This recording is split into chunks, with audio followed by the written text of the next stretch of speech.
night when your alarm clock reads 2:47 in the morning and you are already on your second trip to the bathroom, I want you to remember one single thing. That is not your bladder failing you. That is your body trying to tell you something. And the message is almost certainly not what you have been led to believe. I am Dr. Nathan Collins.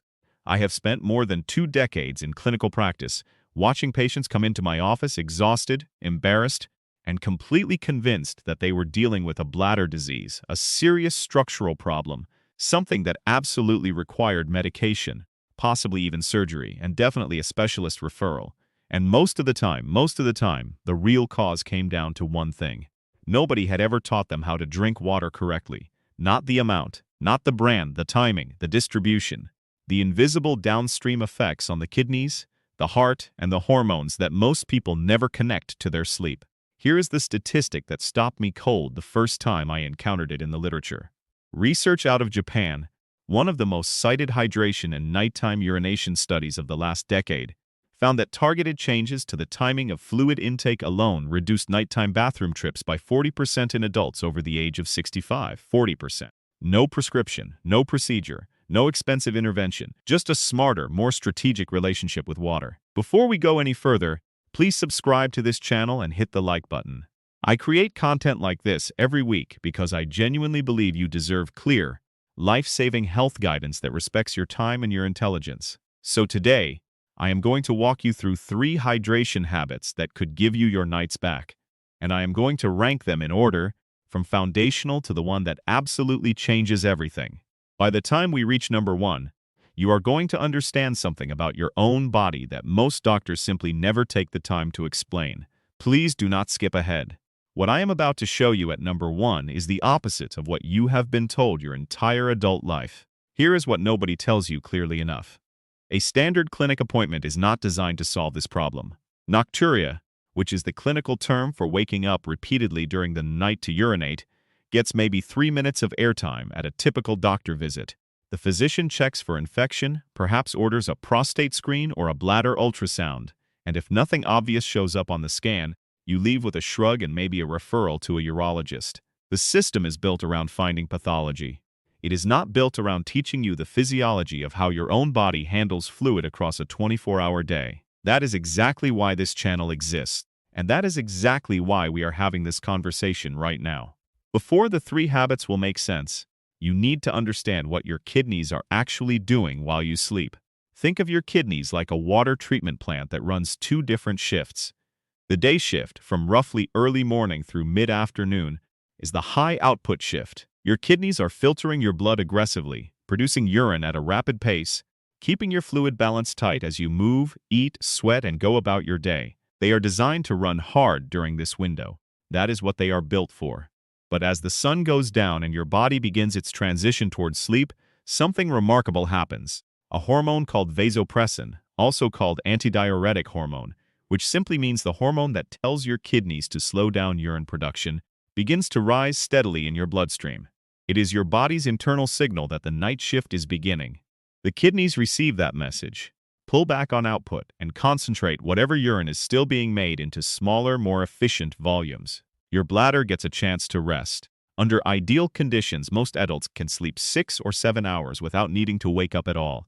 That is the design. That is what your body is trying to do every single night. The problem is that we keep interrupting it. When you drink a significant volume of fluid in the 2 to 3 hours just before you go to bed, you overwhelm the vasopressin signal. Your kidneys keep filtering as though it is still mid-afternoon. Your bladder fills, not slowly and quietly the way it should, but steadily and relentlessly. And at some point, usually between 90 minutes and 3 hours into sleep, the urge to urinate wakes you up. You go to the bathroom, you come back to bed, you fall asleep, and then it happens all over again. Here is what makes this dramatically worse with age. After the age of 60, vasopressin secretion begins to decline measurably. Research from a major European university found that adults over the age of 65 produce up to 30% less vasopressin during the night than adults in their 30s and 40s, which means that the same evening glass of water that your body handled effortlessly when you were 42 now bypasses the hormonal break entirely. Your kidneys are receiving a weaker stop signal, so they simply keep going. This is not a disease. This is biology. But it is biology you can absolutely work with if you understand the mechanism. And now let me destroy a myth right now that is causing real harm to real people. The myth is this: if you are waking up at night to urinate, you should simply drink less water overall. Restrict your intake. Stay a little dehydrated. Problem solved. Here is why that is dangerously wrong.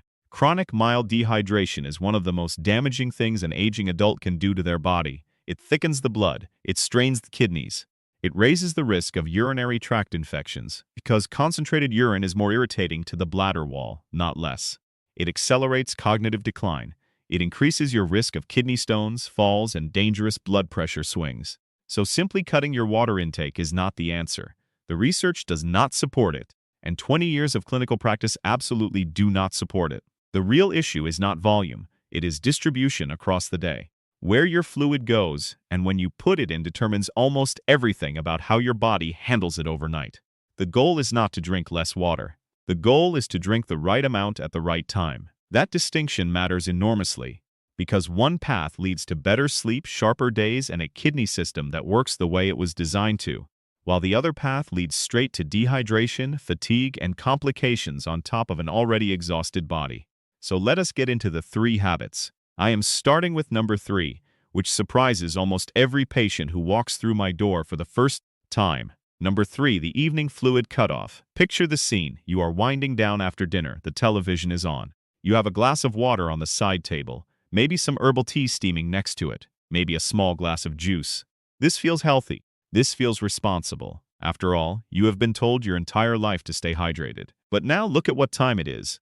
If you are planning to be in bed by 10 in the evening, and you are still drinking fluids at 8, your kidneys have less than 2 hours to process all of that fluid before vasopressin is supposed to take over for the night.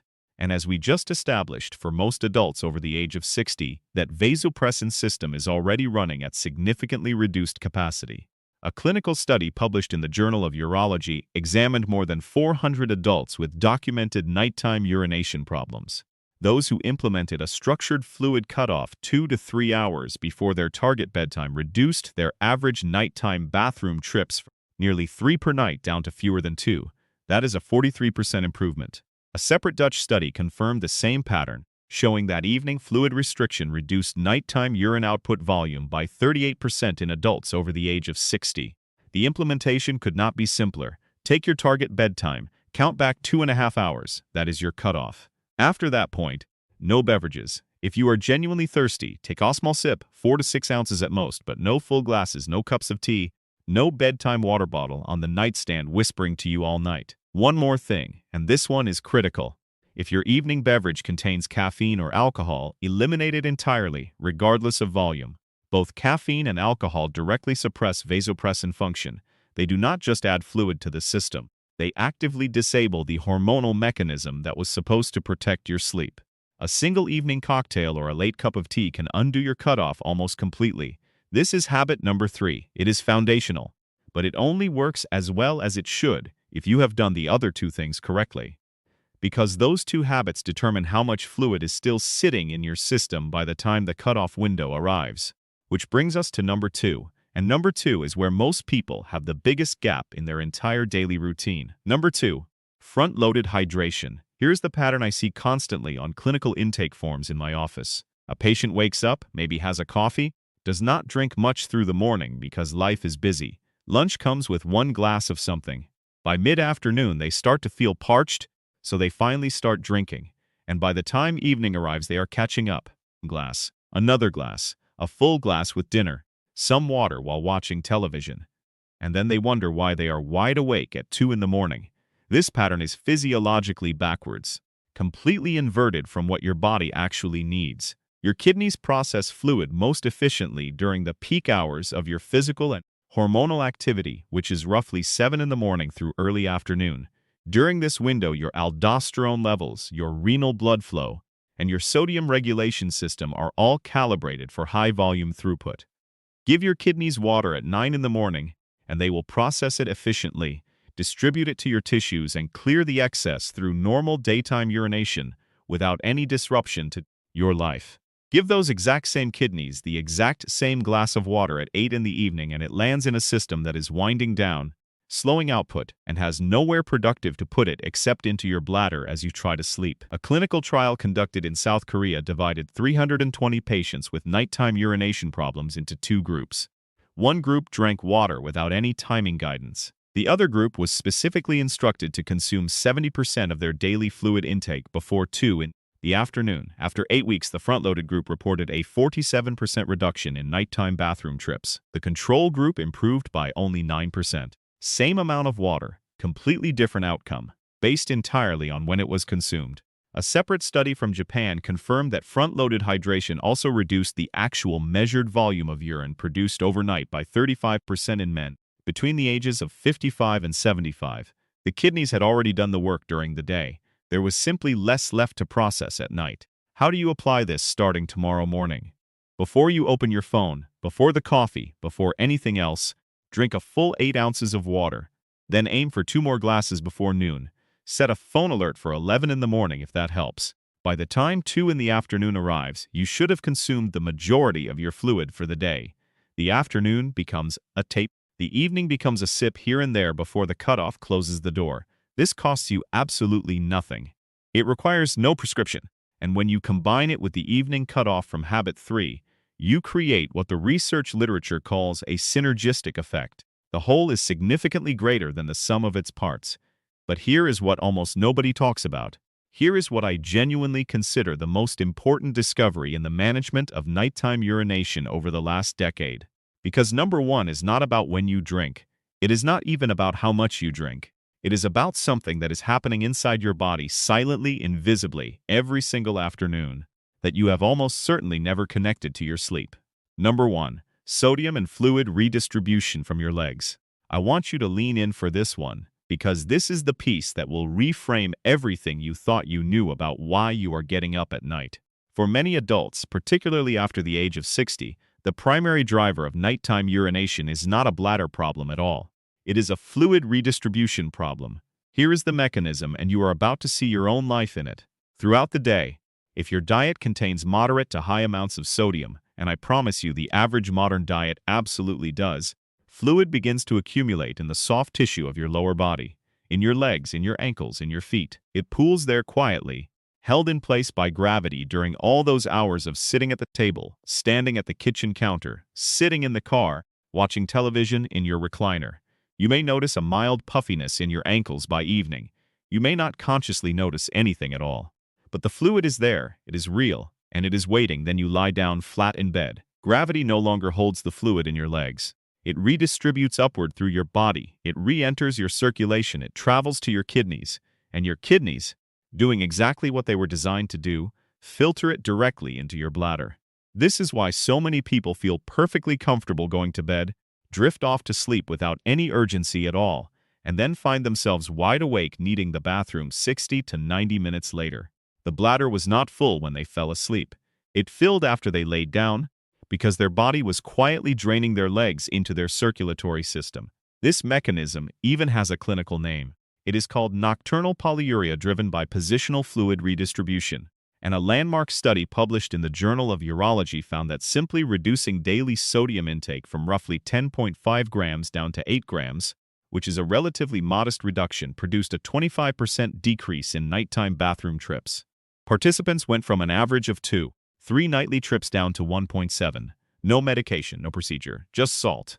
A follow-up from the same research group found that combining salt reduction with afternoon leg elevation, lying down with the legs raised for 30 to 45 minutes before dinner, produced a combined 52% reduction in nocturnal urine volume. That is not a small effect. That is a life-changing effect for an intervention that costs absolutely nothing. Think for a moment about what that mechanism really means.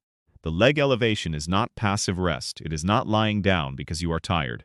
You are actively redirecting that pooled fluid back into your circulation while you are still awake and upright. So your kidneys process it during the late afternoon, while you are sitting in the living room before dinner, instead of processing it at 3 in the morning when you are supposed to be deeply asleep. When you layer this strategy on top of the evening cutoff and the front-loaded hydration, the 3 habits stop functioning as separate interventions and start functioning together as one unified system. Front-loading means your kidneys do their heavy work early. The sodium reduction means less fluid accumulates in your legs to begin with. The afternoon elevation drains whatever little does accumulate during daylight hours. And the evening cutoff sends your kidneys into the night with almost nothing left to do. This is exactly what I mean when I tell my patients that number one changes everything. Let me tell you about Clara, because her story will make all of this real for you. Clara was 74 years old when she first came to see me. A sharp woman, a retired secondary school headmistress, the kind of person who had run a department of 60 people for 20 years and was not at all accustomed to problems she could not solve through discipline and information. But she had been waking up 4 to 5 times every single night for almost 3 years. She had tried 2 different prescription medications. She had completed pelvic floor rehabilitation. She had eliminated her morning coffee entirely, something she described as a genuine personal sacrifice. Nothing had given her more than a few good nights before the problem came roaring back. When she sat down across from me, the first thing I did was not order a scan. I did not write a prescription. I asked her to walk me through a typical Tuesday, what she drank, when she drank it, what she ate, where she spent her afternoons. The picture that emerged was almost textbook. Clara was what I call a hydrator. She took her 8 glasses of water a day very seriously, but she was drinking most of them between 4 in the afternoon and 9 at night, because that was when she happened to feel thirsty. She was eating a diet that looked genuinely healthy by most measures, but was quietly very high in sodium because she relied heavily on tinned soups, canned beans, and pre-made meals for the convenience they offered her busy weeks. And every afternoon she sat in the same armchair for 3 or 4 hours reading, with her feet flat on the floor. I ordered a simple 24-hour urine collection. Her nighttime urine output was 61% of her total daily volume. That number tells the entire story by itself. She was producing more than half of her day's urine during the hours she was supposed to be sleeping. That is the unmistakable signature of positional fluid redistribution. We made 3 precise changes: a sodium ceiling of under 300 milligrams per day, with a specific written list of the foods driving her intake, a hydration schedule that moved 70% of her daily fluid into the morning and early afternoon, and one simple habit: 40 minutes on her sofa with a pillow under her calves before dinner every single evening. Within 2 weeks, Clara was down to 2 nighttime trips to the bathroom. At 6 weeks, she was consistently waking up once, near the end of the night, close to her natural wake time. She sent me a handwritten note. She wrote that she had genuinely forgotten what it felt like to wake up rested. That is not magic. That is physiology applied correctly. Now let us talk about what age does to all of this, because age accelerates every single part of the equation. After the age of 60, the walls of the veins in your lower limbs become less elastic.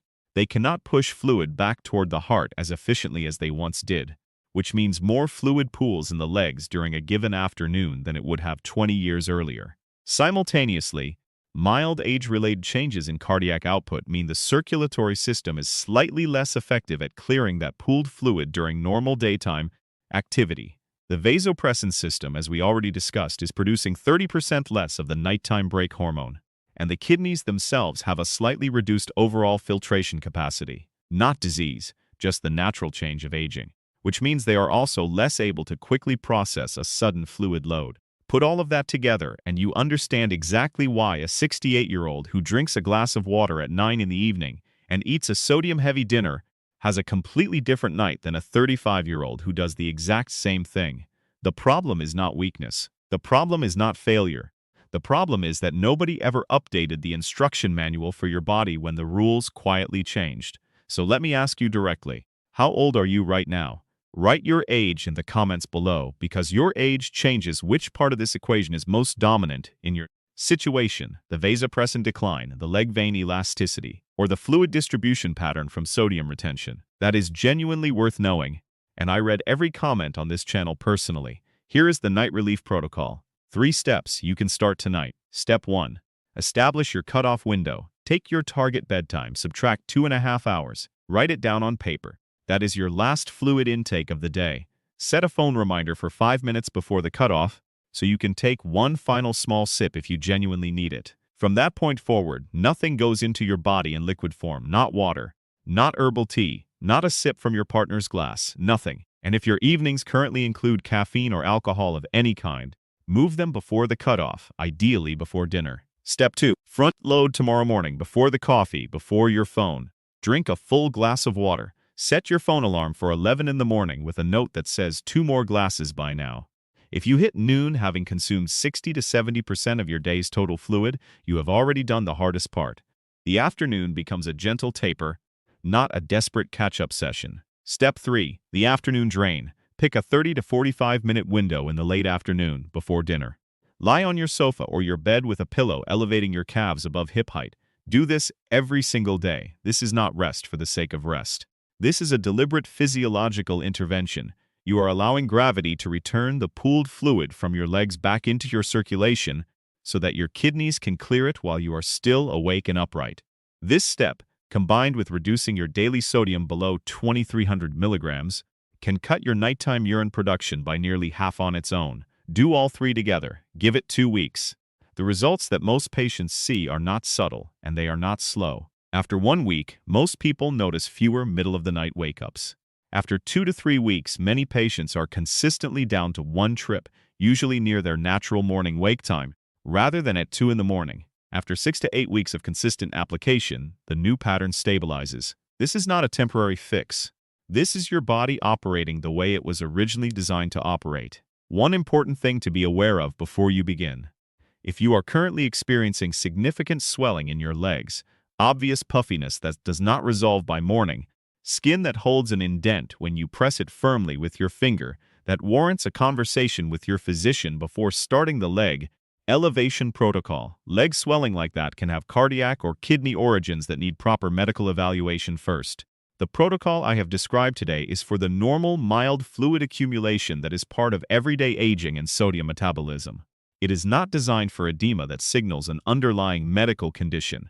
If none of that describes you, you are ready to start tonight. Here is what I want you to take away from today. The single sentence that contains everything we have covered. Nighttime urination is not random. It is not simply what happens when you get older, and there is nothing to be done about it. It is the predictable result of a body that is receiving fluid at the wrong time, retaining sodium and pooling fluid in the legs during the day, and losing some of its hormonal nighttime break with age. And every single one of those mechanisms responds to intervention. You now have the intervention. Here is exactly what to do after this video ends. Write down your target bedtime and calculate your cutoff time. Do that right now before you forget. Then go read the nutrition label on just one item in your kitchen and note the sodium number on it. That single number will tell you more about your real diet than almost anything else you could do today. And tomorrow morning, before the coffee, before your phone, before anything else, drink that first glass of water. Everything I have covered today is for your understanding and your education. Your individual situation is specific to you. Please use this video as a starting point for a real conversation with your own physician. And if they brush it off or wave you away, ask them specifically about nocturnal polyuria and positional fluid redistribution. Those exact words will tell you very quickly whether you are getting the kind of conversation you actually deserve from your provider. If this video made a complicated topic clearer and more actionable for you, please subscribe and hit the like button right now. That is how this channel grows and reaches the next person who has been losing sleep for years without ever understanding why. Leave your age in the comments and tell me how many times you are waking up tonight. Your response genuinely shapes what I cover next on this channel. Your body is not broken. It has been waiting for the right information. Now you finally have it. I am Dr. Nathan Collins. Sleep well tonight, and I will